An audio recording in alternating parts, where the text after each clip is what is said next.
Tucker Carlson announced 2 days ago that he would be interviewing Vladimir Putin. Russia have no interest in invading NATO countries, or possibly that's propaganda and you should continue to pay taxes to fund the military-industrial complex. Russia's President Putin. The president of Russia may not live for long. Well, I think it's clear his health is not good. President Vladimir Putin has suffered a suspected cardiac arrest. Well, it's very difficult, to achieve a propaganda victory because the US controls all the global media. Damn! Imagine today's episode was supposed to be on Valentine's Day, why it's a scam. And now I'm here reacting to Tucker Carlson's interview with Vladimir Putin. Is Vladimir Putin a good guy? For context, I don't believe he is. Are we secretly the propaganda machine, the West? What the fuck is going on? I'm supposed to be talking about relationships. What the fuck am I doing here? We cheer for Muslim athletes like Kareem Okay, guys, before we carry on, I just want to say this. I want to grow this channel. I want this channel to become something super successful, super big, with millions of subscribers. So if you can subscribe, if you're not already, like, share, comment, hit the thumbs up, maybe even hit the notification bell, just so we can grow it and we get the interaction, and it bumps me up the algorithm, because right now I'm so low down the algorithm that even Joe Biden... Just kidding. I don't even know where that joke was going. But without further ado, let's get into the episode.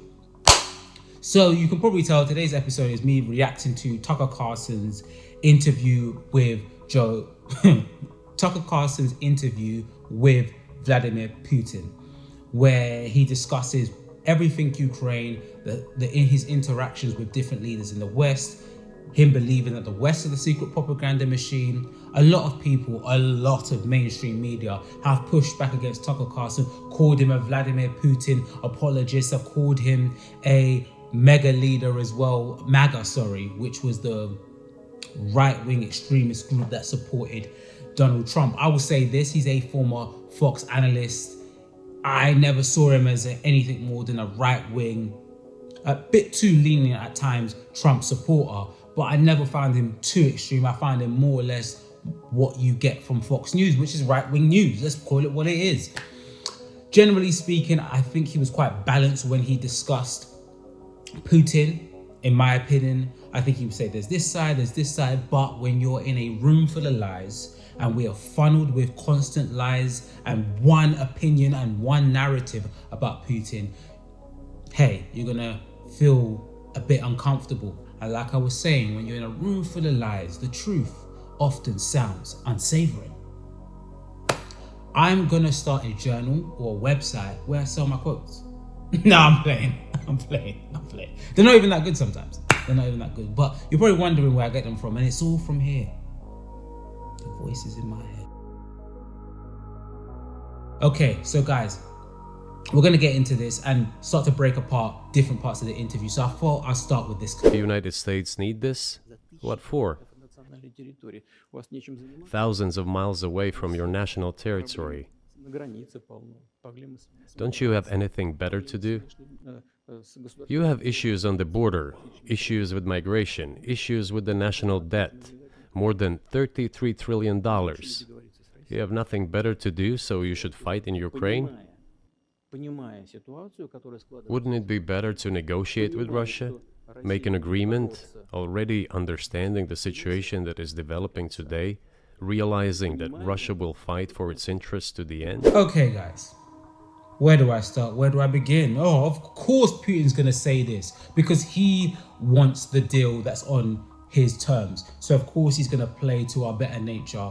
Of course he's going to try and get a moral victory. Of course. Let's not ignore that. This guy's a megalomaniac. He's a world leader.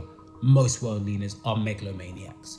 However, I think it's a sad, kind of cruel indictment that Vladimir Putin, who's been made to look like this Hitler-esque figure, is more empathetic and understanding and at least fucking vocalized what is going on as a UK citizen, as a US citizen, rising utility bills, rising grocery bills. Like Brandon T. Jackson said once, we are broke, nigga, I'm broke, and you got the power to change that, Kev. And these people in power have the power to change that. And it is a sad, sad, sad indictment. I don't even like swearing, but it's a sad fucking indictment that the Hitler-esque figure is the person who was the most empathetic and understanding to what's going on. Fuck the politics for a second. Can you sound like a human being, politician? Rishi, billionaire playboy Sunak, never sounds like a human being when he's talking about these issues. But Vladimir Putin, the man that is invading Ukraine, the Hitler-esque person, has more empathy about the situation than us, than our own world leaders, sorry. That's wild to me. Again, I think I gotta add this for context. Prior to that, there was an hour-long monologue, I gotta be honest, from Putin about what he believes are the rightful claims Russia had to Ukraine. And a lot of people, a lot of mainstream media believe that Tucker Carlson could have done more to interrupt him and push back on him, maybe not interrupt, but push back, question him more what he was saying. I would say this first and foremost to all those people. He's a world leader. You're not going to do that. It's not going to work for any world leader. It would have not been a coherent or good or healthy conversation or interview. It just shows, if we're being quite honest, that this situation isn't black and white. It's not Hitler versus the West from the 1940s. It's actually a complicated situation where NATO's expansion have led Russia to feel uncomfortable. There are parts of Ukraine that are very Russian and very connected to Russia. And as Vladimir Putin said, seems to be they have some minuscule claim to the land. Who has rightful claims to the land and how long there's a rightful claim to a land is very debatable. And I'm not here to defend Vladimir Putin or the invading and killing of any lives. But, however, there is an argument there. And I just want to say this. When Russia did the same thing NATO did by expanding into Ukraine, it happened in the 1960s, I believe, I might have got it wrong, and if I do.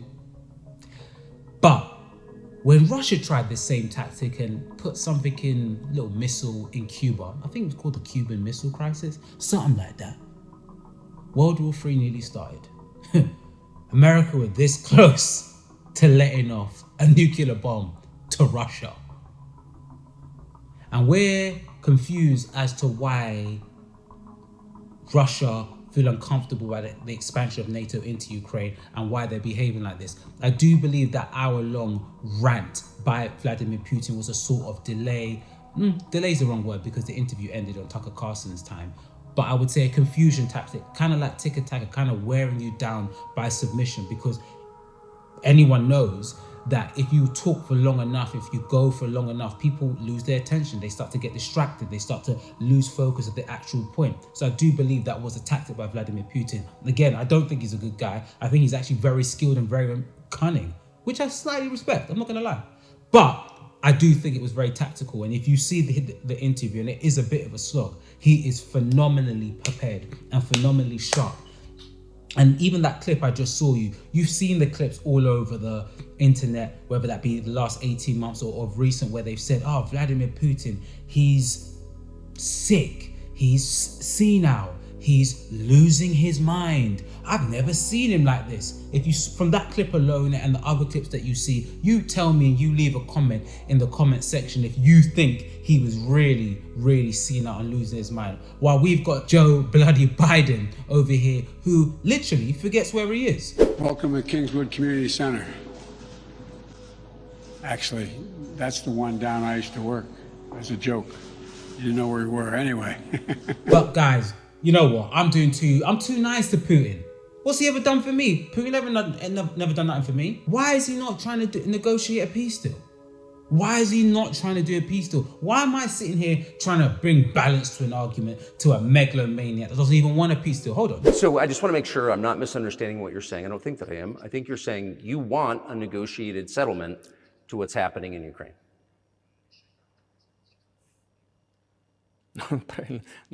Right. And we made it. We prepared a huge document in Istanbul that was initialed by the head of the Ukrainian delegation. He affixed his signature to some of the provisions, not to all of it. He put his signature and then he himself said, "We were ready to sign it and the war would have been over long ago, 18 months ago. However, Prime Minister Johnson came, talked us out of it, and we missed that chance." Damn, so former Prime Minister of the United Kingdom, man like BJ, you lied to the people of London in your election. Get stuff. blockade and stopped a peace deal. But why? I thought this was about saving lives in Ukraine, saving innocent people. This feels like it's something against, I think, more than that. Surely, our former Prime Minister, our wonderful Prime Minister, a man like BJ, Boris Johnson, wouldn't do something like that. Because this sounds like it's something more. It sounds like it's for something for profit. It sounds like... What? Our media scaring us to make us compliant? They would... Russia just will fight for their interests till the very end. Didn't they do that against France and the Austro-Hungarian Habsburg Empire? And didn't they do that against the Germans? And isn't this just part of what Russia is? So aren't we going to have to just come up with some sort of solution to this? And that's not a profitable mindset. Oh. It's got more to do with profit. It's got more to do with profit. That is scary. That is worrying. But you know what? I'm going to keep it real with you guys. I trust our media, our fourth estate, to hold at least them accountable, at least BJ and billionaire playboy Rishi Sunak, who is not Batman, accountable for what happened, because we just want peace in Ukraine. That's what we want, right? We just want peace. Absolute reluctance of anyone to think, shouldn't we at least be having some form of negotiations? And I thought what was very interesting, and he has said it before, but he said it more forcefully, was that peace negotiations could have happened. A deal could have been talked about. Now, clearly, he would have wanted a deal on his terms, but a deal could have been talked about, but it was scuppered by Boris Johnson. And very interesting that the BBC weren't even debating that this morning. Yeah, I guess it's all about context, though, isn't it?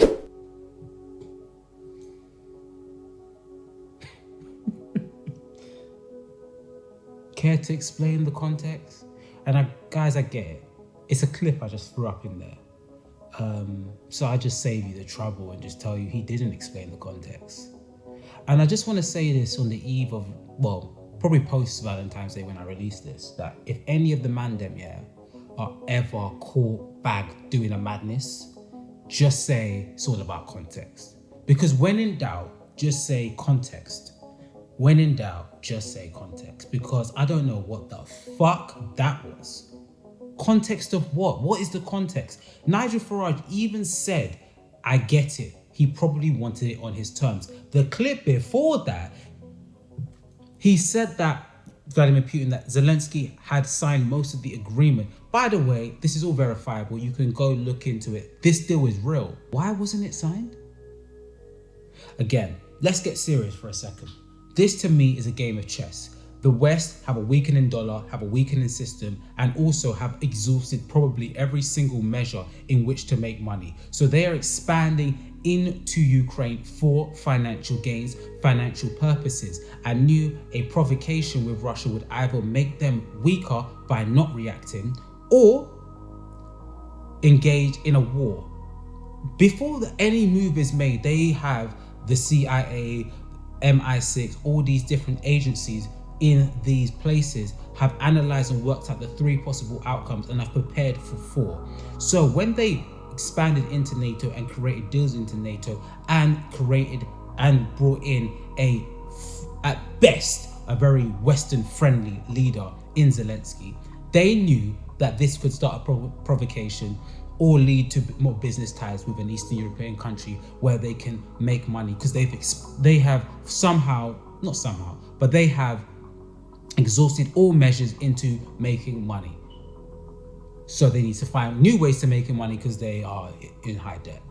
So alongside that, they knew the provocation would start a war. They profit from war. They can sell weapons, sell intelligence, sell training, and hey, new way of making an income. This feels to me that it's not about people. That it's far more about profit. Russia are not innocent themselves. They knew expanding into Ukraine extends their power, creates a more powerful state. Also, like I don't know if I said this earlier, but it's something that's been spoken about for a while. Russia have an aging economy, an aging population, and it's aging quite rapidly. So extending its territories is of benefit. They also know if they did that, they would enter into a proxy war with the West. However, the dollar is weakening, the pound is weakening. We know this because everything costs more. And they also know that they could cut them off from their supplies with their own sanctions, and are betting on the BRICS. The BRICS is Brazil, Russia, India, China, South Africa. A lot of people think it's Saudi Arabia. It's not. Saudi Arabia are just very friendly with BRICS. They also know that the BRICS are growing. China has the most millionaires being born every day. They know by if they win this war, the BRICS become more powerful and they further destabilize the world's currency that is the dollar. So this whole thing it's about people. I'm sorry, I don't want lives killed at all. I'm a very peaceful person generally, unless we're playing football and you try to foul me. But generally speaking, in all seriousness, I am a peaceful person. I don't want no fucking war. But I'm telling you this now, this is a war about profit, control, and power from both fucking sides. Whether that be Russia, the USA, and the West, they're both as bad as each other. This playing off as if one is more evil than the other is absolute garbage, and it's a very complicated situation on both sides. There are no good people. There is in fact just a lot of complication, and them trying to play it off as if it wasn't, is fucking disgusting. Also, who would have guessed I would have been agreeing with Nigel Farage on going on a more than 20-minute rant about the World War III, when last week I was talking about relationships. Damn. And the week before that I was talking about why calling women hoes is wrong and hoe shaming is wrong. Life, eh? Life. However, guys, you know what? All I've just said, it really shouldn't matter, because we got an election coming up, right? We can finally get someone in that can make a change. We can get someone in that can bring us hope. Then we can get some. Hold on. It is not about the personality of the leader. It is about the elite's mindset. If the idea of domination at any cost, based also on forceful actions, dominates the American society, nothing will change. It will only get worse. I'm going to say this again. Vladimir Putin is exposing the corruption in the West more than our own media. So these rumors that these politicians, these prime ministers, these presidents are just faces got confirmed by Vladimir Putin. What a sad fucking day. What a sad day that this is the guy that is exposing this. So guys, our fears, our worries about it doesn't matter who the political leader is was confirmed by Vladimir Putin. And not only that, I think what I loved about what he said in the interview, and I didn't love all of it, I did think a little bit was pro-Russian propaganda, especially when he was very reluctant to say that he will release the captured journalists. I do think at times Tucker Carlson could have pushed on certain issues that he was having in Russia, but generally that was quite a reveal, and he revealed quite a lot of bad things, dark things that happen in our own state, which reveals, hey, maybe we engage in our own propaganda. The fact that he revealed that they are just puppets and the dark state is what really runs things, and he said in the interview as well, I'll leave a clip. Who blew up Nord Stream? You for sure. I was busy that day. Nate, do you have I did not blow up Nord Stream. Thank you, though. У вас лично, может быть, есть алиби, у вас лично. You personally may have an alibi, but the CIA has no such alibi.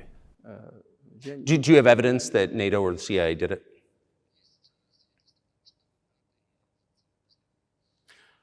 Вы знаете, You know, I won't get into details, but people always say in such cases, look for someone who is interested. But in this case, we should not only look for someone who is interested, but also for someone who has capabilities. It was the CIA that bombed Nord Stream.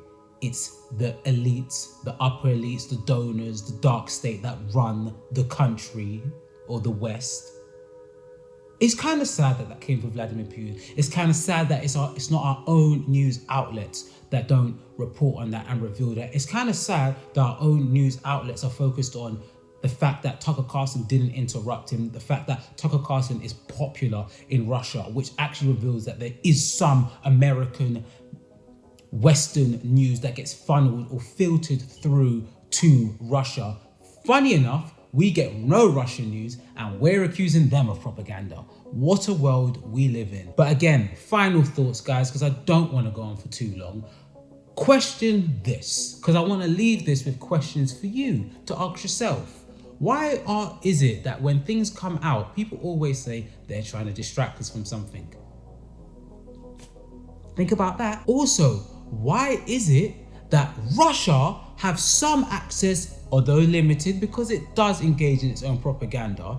Why is it that Russia knows a little bit about our Western media personalities, but we couldn't name any of them because they've been all shut off and we're accusing them of propaganda? Why is it that the West and the BBC and CNN are all so afraid of you watching this and fearful of the propaganda that may be pushed to you, as if you're a robot that cannot discern for yourself and understand what is propaganda and what is real? Why are they so worried about controlling you? It feels like that controlling X, that if you go and see your friends, you may realize they're treating you like shit. Now, that doesn't mean Vladimir Putin is some fucking saint. It doesn't mean that. It just means question why they are so freaked out trying to control what you see. Like I said, ask yourself this again. Why is it that Russia knows some news outlets and personalities that are from the West, but we couldn't name a single one? And we've been cut off from everyone.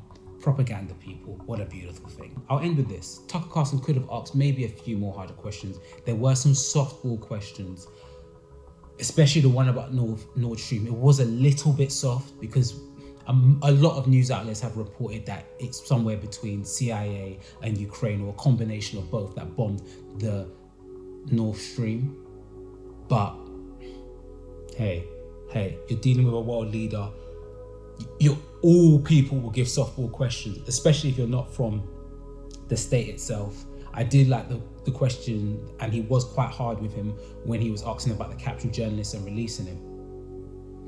But I want to say this because we're entering an election period as well, before I go.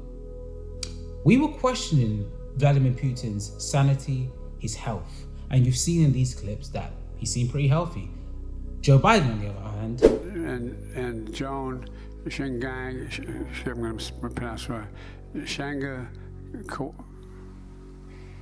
Kawawa. Yeah, doesn't have a fucking clue where he is, I'm going to keep it real, somewhat, no, I'm not even going to cut that.